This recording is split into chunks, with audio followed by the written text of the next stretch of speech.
Shout out mga road trip. Ngayong araw mga sir ay meron akong gustong i-share sa inyo. Ito ay tungkol sa atin bao-bao. Ito nga pala ay TBS. Yan. So TBS Deluxe. Mga sir, ang problema nito mga sir na-encounter ko ay bigla lang siyang namamatay. Ngayon i-share ko sa inyo kung ano yung dahilan. Bigla lang siyang namatay tapos hindi na siya nag-start. So tara guys.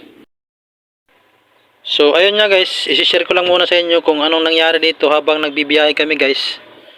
So bigla lang siyang namatay guys, tapos nung pinaandar ko dito, ito yung ini-start ko, ayaw na mag-start. Ngayon guys, ginamitan ko siya ng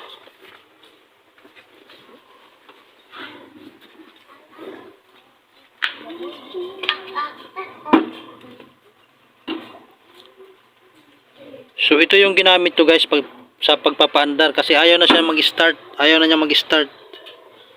Kaya ginamitan ko dito. Ngayon umaandar siya. So habang umaandar guys, pag pinapatakbo ko, namamatay. Ngayon, pinaandar ko ulit. Tapos ang ginawa ko guys, pinailaw ko. Habang nakaandar, pag pinapailaw, namamatay rin. So ibig sabihin yan guys, battery. Lubat na yung kanyang battery. So ito nga pala guys, yung atin bao-bao guys, itong Deluxe ay battery operated. So pag nalubat na siya guys, pag lubat na yung kanyang battery, ay hindi na siya andar. Hindi siya tatakbo talaga guys kasi battery operated niya. Kaya ang nangyari, ang problema, bakit nalubat yung battery kahit bago naman. So ito yung naging problema guys. Kaya pala nalubat yung battery kahit bago. Ito pala yung naging problema guys. Ayan. Itong kanyang rectifier o regulator rectifier. So sira na pala siya guys. So ano nga ba yung mga symptoms kung sira na itong regulator natin? Siyempre hindi na siya magcha-charge. Kaya ang nangyari, malulubat na yung battery.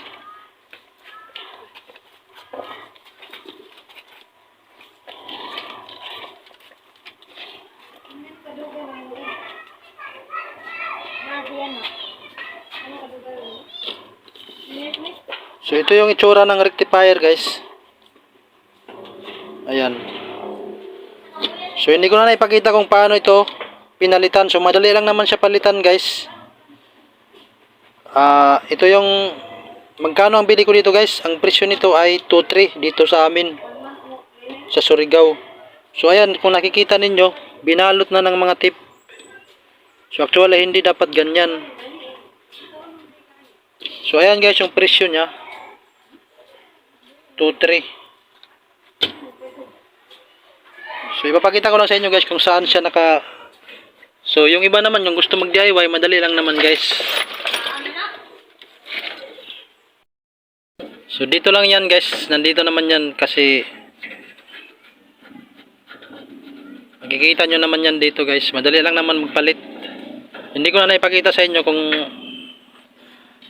paano magpalit kasi nasa biyahe kami. Lubat ako sa panahong yun, lubat ako.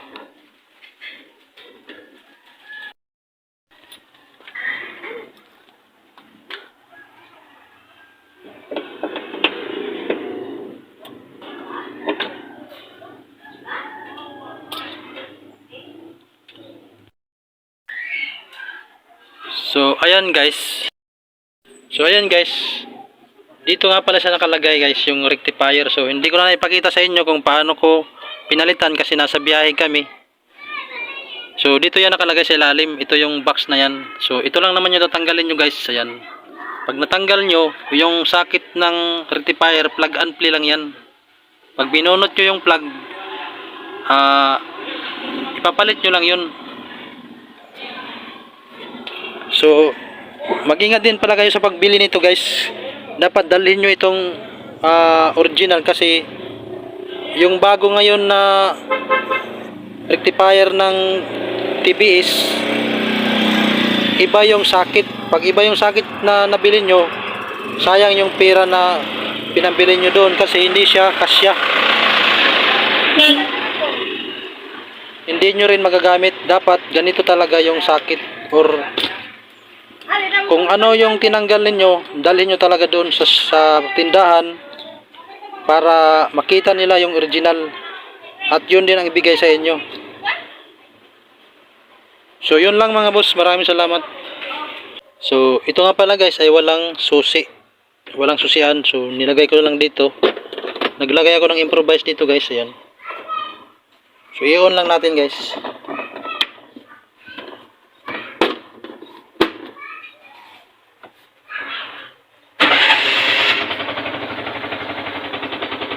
So